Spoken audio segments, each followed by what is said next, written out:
Mains के examination point को ध्यान में रखते हुए एक नया प्रयास करने का कोशिश किए हैं कि आपके हिस्ट्री के पेपर, हिस्ट्री के जो पोर्शन है, उस पोर्शन के जो 5 प्रश्न आते हैं उसमें से मेन 3 प्रश्न लिखने होते हैं, जिसमें महत्वपूर्ण है कि एक थॉट से होता है, दूसरा आंदोलन से होता है और तीसरा कला से होता है। तो इसी कला और आंदोलन और थॉट के प्रोसेस को हमने अपने जो हमारे जो गेस्ट क्वेश्चंस हैं, हमने जो मतलब समझा है कि ये प्रश्न आ सकते हैं, महत्वपूर्ण प्रश्नों को लेके एक सेट तैयार किया है, जिसमें आज हम डिस्कस करने जा रहे हैं मुख्य रूप से राष्ट्रीय आंदोलन में बिहार की भूमिका, पाल कला और महात्मा गांधी के विचार। इससे संबंधित जुड़े जो भी अन्य प्रश्न बनेंगे वो हम आगे डिस्कस करेंगे। और अभी हम स्टार्ट करते हैं बिना देर किए। अभी हम डिस्कस कर रहे हैं राष्ट्रीय आंदोलन में बिहार की भूमिका पर। इस एक टॉपिक से कई ब्रांचेस निकलते हैं, जिससे पिछले साल के प्रश्नों को अगर देखा जाए तो वो प्रश्न भी जुड़े हुए हैं। जैसे कभी कुंवर सिंह की भूमिका पूछा, या 1857 के विद्रोह में बिहार की भूमिका पूछा, या 1942 के आंदोलन में बिहार की भूमिका अगर पूछा जाता है तो इसको हम जोड़ सकते हैं। और या एक साथ अगर कंसाइज रूप में यह प्रश्न पूछा जाता है कि राष्ट्रीय आंदोलन में या स्वतंत्रता प्राप्ति के लिए हुए आंदोलनों में बिहार की क्या भूमिका रही, तो उसको भी हम इस टॉपिक से कवर अप कर सकते हैं। इनफैक्ट अगर कोई प्रश्न अलग भी पूछता है, कुछ जोड़ के पूछता है, कुछ अभी तो एक प्रश्न में छोटे छोटे टेल लगा के पूछने का प्रचलन शुरू हुआ है, तो उन सभी प्रश्नों को हम किस तरीके से कवर अप करने की प्रयास कर रहे हैं, और एक छोटे से प्रयास में आपका पूरा रिवीजन करने का प्रयास है कि 1857 से लेके 1942 तक की ये भारत छोड़ो आंदोलन तक के जो सफ़र है उसमें बिहार की भूमिका को हम किस तरीके से लेके चलेंगे, अभी हम इस चीज़ को अब डिस्कस करेंगे। राष्ट्रीय आंदोलन में बिहार की भूमिका, इस टॉपिक पे चर्चा करेंगे और इसको बिल्कुल ही कंसाइज तरीके से एक रिवीजन के तौर पे हम लोग ले रहे हैं। इसलिए हम सबसे पहले आते हैं 1857 के विद्रोह पे। जब 1857 का विद्रोह हुआ उसमें बिहार की भूमिका पे सबसे पहले हम देखेंगे कि 12 जून 1857 ईस्वी को रोहिणी, जो कि देवघर में है, वहाँ पे 30वीं रेजिमेंट की टुकड़ी द्वारा स्थानीय मेजर की जो हत्या हुई, उसके बाद 25 जुलाई को दानापुर छावनी में वीर कुंवर सिंह के साथ जो रेजिमेंट के लोग शामिल हुए, और उसके साथ ही 27 जुलाई 1857 से जगदीशपुर के जमींदार द्वारा आला पे अधिकार किया गया, और उस समय कैप्टन डनवर मारा गया था और मेजर आयर वगैरह उसके बाद वहाँ पे युद्ध लड़ने लगे।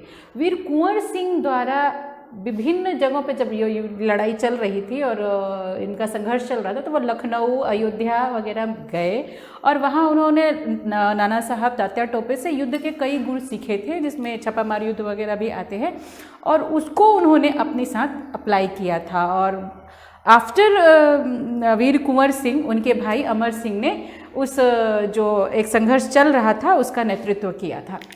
उसके बाद की गतिविधियों में मुख्य रूप से 1906 ईस्वी में बाबा ठाकुर दास द्वारा रामकृष्ण मिशन सोसाइटी जब जैसी संस्थानों से जुड़ के वहाँ पे क्रांतिकारी आंदोलन स्टार्ट किए गए थे। इसके साथ 1908 ईस्वी में मुजफ्फरपुर में जो खुदीराम बोस और प्रफुल्ल चाकी के जो कांड माना जाता है वो भी बहुत महत्वपूर्ण कांड माना जाता है, और उसके लिए बिहार की धरती को ही मौका मिला था। इसके साथ 1913 इसमें पटना में सचिंद्र नाथ सान्याल ने एक अनुशीलन समिति का गठन किया, जो कि एक क्रांतिकारी समिति थी। और 1917 का चंपारण आंदोलन, चूँकि यह आंदोलन विश्वव्यापी आज के रूप में विश्व रूप में एक ख्याति प्राप्त कर चुका है, एक पहचान बना चुका है, तो चंपारण आंदोलन 1917 का वो भी तीनकठिया व्यवस्था पर एक बहुत बड़ा प्रहार था, और तत्कालीन ब्रिटिशर्स के अगेंस्ट में किसी भारतीय के खड़े होने के लिए बिहार की धरती ने इसके लिए अवसर दिया, और वहाँ पे बिहार के लोगों को शामिल हुए, और उसमें कहीं ना कहीं ये माना जाता है कि उनका प्रथम सफल प्रयास रहा था। पटना, गया, जहानाबाद, मुंगेर, पूर्णिया वगैरह में 1919 ईस्वी में खिलाफत आंदोलन के समर्थन में सभाएं आयोजित की जाने लगी, और शौकत अली, हसन इमाम वगैरह इसमें बहुत ही गहराई से और बहुत ही सम्मिलित मतलब वहाँ पे एकजुट होके इस खिलाफत आंदोलन के लिए लगे रहे और इसमें उन्होंने बहुत अच्छा नेतृत्व किया। फिर फुलवारी शरीफ में मुस्लिम उलेमा वगैरह के संगठन के माध्यम से ब्रिटिश सरकार के विरुद्ध असहयोग आंदोलन की शुरुआत की जाने लगी। तो यह 1920 का जो एक दशक रहा वह पूरी तरह से अगर माना जाए कि भागलपुर और ये पटना, उसके आसपास के क्षेत्र जैसे मुजफ्फरपुर है, इन सब का एक गढ़ रहा। और इसमें भागलपुर में रेवती नाग और बक्सर में योधनाथ सरकार वगैरह ने भी कई प्रशिक्षण संस्थान स्थापित कर रखे थे, जहाँ पे युद्ध और आंदोलन संबंधी घटनाओं को अंजाम देने के लिए विभिन्न प्रकार की गतिविधियाँ अपनाई जाती थी, विभिन्न प्रकार के प्रोसीजर तैयार किए जाते थे, सभाएं आयोजित की जाती थी और उस आधार पे अन्य जगहों पे खबर भेजी जाती थी। 1920 ईस्वी में ही राजेंद्र प्रसाद की अध्यक्षता में सहयोग आंदोलन पारित होने के लिए प्रस्ताव पारित हुआ और इसका जो मोटो रखा गया कि वो बहिष्कार किया जाएगा और हड़ताल किया जाएगा। तो बहिष्कार किन लोगों का किया जाएगा? बहिष्कार स्कूल का, कॉलेज का, न्यायालय वगैरह का बहिष्कार करने की बात हुई थी और हड़ताल हर स्तर पे हड़ताल की गई और साथ साथ इन लोगों के द्वारा राष्ट्रीय महाविद्यालय की स्थापना भी की गई, जो कि डॉक्टर राजेंद्र प्रसाद की अध्यक्षता में हुई और 1921 ईस्वी में उसे बिहार विद्यापीठ, जो कि नाम से जाना जाने लगा। उसके कुलाधिपति रहे मजरूल हक और कुलपति रहे ब्रजकिशोर प्रसाद। 1921 ईस्वी में पटना के ब्रिटिश युवराज का विरोध, ब्रिटिश के युवराज जब आए थे तो उस समय 1920 ईस्वी में 21 ईस्वी में उनका बहुत बड़ा विरोध हुआ था और उसमें पटना भी शामिल रहा था। स्वराज पार्टी और बिहार, जब स्वराज पार्टी का गठन हो गया 1928 ईस्वी में, तब पटना में साइमन कमीशन का विरोध किया गया था। सविनय अवज्ञा आंदोलन, अगर सविनय अवज्ञा आंदोलन की बात करते हैं तो चंपारण, सारण इत्यादि में भी नमकीन मिट्टी से नमक बनाने का काम किया गया था, जिसकी औपचारिक शुरुआत माना जाता है कि यह हमारे सत्याग्रह का औपचारिक शुरुआत थी। कालांतर में शुरुआत में पटना, शाहाबाद वगैरह इलाकों में इसकी शुरुआत की गई थी। और एक नाम अगर हम छोड़ें मंगल तालाब का, तो ये थोड़ी सी कमी मानी जाएगी, क्योंकि 16 अप्रैल को मंगल तालाब पर ही, जो कि पटना के साहब के पास है, यहाँ पे जेबी कृपलानी और राजेंद्र प्रसाद द्वारा नमक बनाया गया था। तो इस नाम को थोड़ा सा अगर हम हाईलाइट कर दें लिखते समय, तो ये माना जाता है कि थोड़ा सा इफेक्टिव होगा। इस जो सविनय अवज्ञा आंदोलन का निर्मम रूप से दमन किया गया था, जिसमें लगभग 13,000 लोगों को बंदी बनाया गया था। 1930 ईस्वी में ही महात्मा गांधी की जब गिरफ्तारी हो गई तो 9 मई 1930 को बिहार प्रदेश कांग्रेस कमेटी द्वारा पूरी तरह से उसका बहिष्कार, विरोध किया गया गांधी जी के गिरफ्तारी का। इसमें 2 प्रमुख कार्य किए गए थे, जिसमें था कि शराब की दुकानों को पूरी तरह से बंद करने के लिए वहां धरना प्रदर्शन करना और विदेशी वस्त्रों को जो उनका बहिष्कार करने के लिए उनकी दुकानों पे भी धरना दिया जाने लगा। इसके साथ साथ बिहार के लोगों ने तत्कालीन समय में चौकीदार कर देना बंद कर दिया, शराबबंदी कर दी। शराब की दुकानों पे महिलाएं स्वयं जाती थी और वहां खड़े होकर वहां के लोगों से ये आग्रह करती थी कि वो शराब पीना बंद करें, और उन्हें राखी भी बांधने की कहीं कहीं प्रथा देखी गई। इसके साथ साथ एक नंगी हड़ताल, छपरा के जेल में नंगी हड़ताल की गई थी। और 1933 ईस्वी में पुनः जब सविनय अवज्ञा आंदोलन प्रारंभ किया गया, तब बिहार के विभिन्न वर्गों पर इसका बहुत ही ज़्यादा असर हुआ और उन लोगों ने बहुत ही दृढ़ता से, बहुत ही ज़्यादा समर्पित होकर उसमें भाग लिया, जिस कारण से यह माना जाता है कि यह असहयोग आंदोलन से भी व्यापक और बृहद रूप ले लिया था। इसमें एक बात विशेष रूप से देखने योग्य है कि उस समय वहाँ बिहार के बुद्धिजीवी, पूंजीपति, व्यापारी, युवा वर्ग, महिला, किसान, मजदूर, मुस्लिम, इवन कि बहुत लोग, हर वर्ग ने अपनी भूमिका सविनय अवज्ञा आंदोलन में निभाई थी, जो कि दोबारा शुरू हुई थी 1933 ईस्वी में।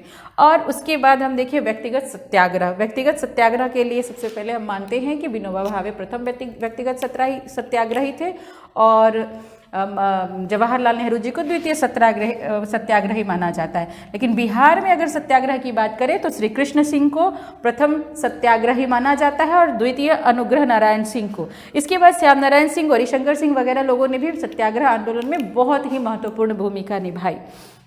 अब हम आएंगे दिसंबर 1941 में, जब सभी जो हमारे बंदी थे, जितने गिरफ्तार लोग थे, उनको रिहा किया गया।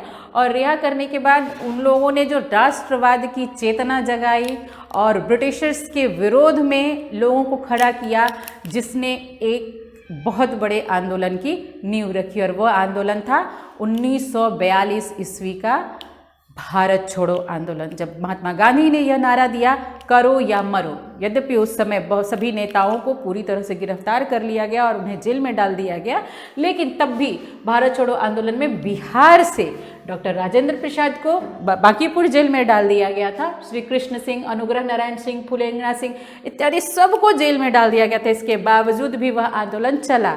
9 अगस्त को चूंकि गिरफ्तारी हो गई थी, तो 10 अगस्त को सरकार की प्रतिक्रिया, प्रमुख राष्ट्रीय संस्थान जो थे, सदाकत आश्रम वगैरह, इन सब पे पूरी तरह से एक क्या कहेंगे, पूरी तरह से इनको दबोच लिया गया, इनको पूरी तरह से कैप्चर्ड कर लिया गया था। और विभिन्न किसान कार्यालय, कांग्रेस सोशलिस्ट पार्टी कार्यालय, बिहार विद्यापीठ, इन सबको पूरी तरह से बंद करने की बात चलने लगी।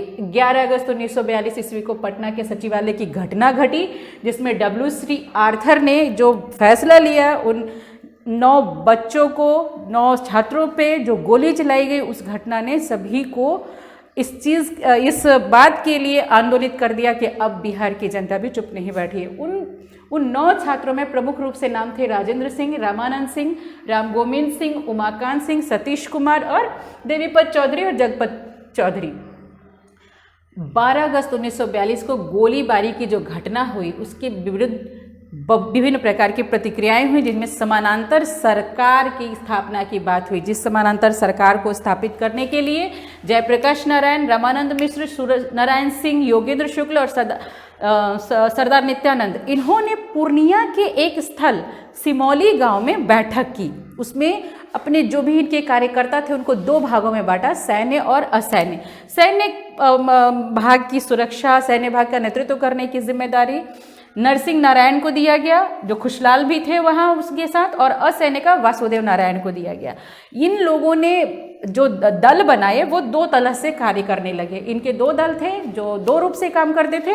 एक तो गुप्त रूप से तोड़फोड़ करते थे, और दूसरा क्रांतिकारी संगठन बना के, जो क्रांतिकारी संगठन बनाते थे, वो डायरेक्ट रूप से आपके कहीं भी आक्रमण करते और अपना विदेशियों के रूप, जो ब्रिटिशर्स थे, उनके अगेंस्ट में जो क्रियाकलाप उनके निर्धारित है वो किया करते थे। लेकिन गुप्त रूप से कार्य करने वाले कभी भी सामने नहीं आ पा रहे थे। इनके जो कार्रवाई थी, ये मुख्य रूप से क्या करते थे, यातायात के संसाधन नष्ट करते थे, संचार के संसाधन नष्ट करते थे और उद्योगों को नष्ट करते थे, जो भी ब्रिटिशर्स के उद्योग थे। साथ साथ इनके द्वारा जो क्रियाकलाप किया जाता था, एक तो सामान्य तोड़ फोड़ है, जो औपचारिक रूप से तोड़ फोड़ किया करते थे।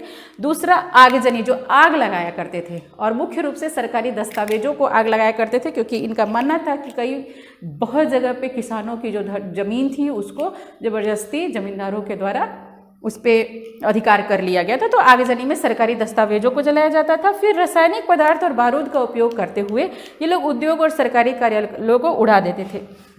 इस आंदोलन, इस पूरे प्रकरण में हमने देखा कि 1857 से लेके, चाहे वह 1942 का भारत छोड़ो आंदोलन रहा हो, उसमें बिहार की जनता ने, बिहार के लोगों ने, बिहार के नेताओं ने अपनी अग्रणी भूमिका निभाई। और इस क्रम में जब इसके मूल्यांकन, इनके महत्व पर ध्यान आता है, तब एक एमरी हैं जो कि एक ब्रिटिश राजनीतिज्ञ है, उन्होंने कहा है कि इस आंदोलन में बिहार का उपद्रव विशेष रूप से उग्र है। इसमें माना जाता है कि सारण को उग्र जिला के रूप में घोषित किया गया।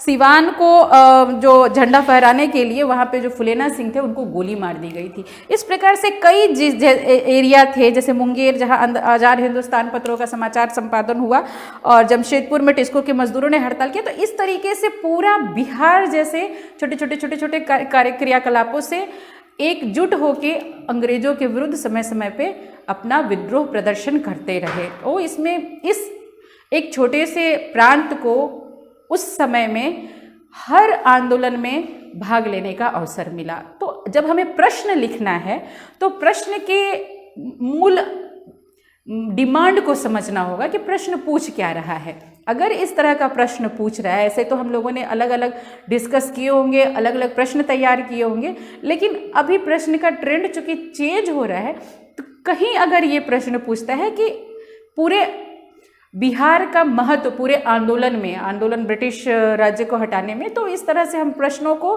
कंसाइज करके लिख सकते हैं। और जब हम टॉपिक तैयार रखेंगे, टॉपिक की मेन बातें समझे रहेंगे, तो अगर सेपरेट प्रश्न भी पूछता है तो उसे हम लिख पाने में समर्थ होंगे। और मुझे लगता है कि आप लोगों को ये सेगमेंट, इस राष्ट्रीय आंदोलन में बिहार की भूमिका का सेगमेंट काफ़ी फायदा करेगा, काफ़ी महत्वपूर्ण होगा आपके लिए।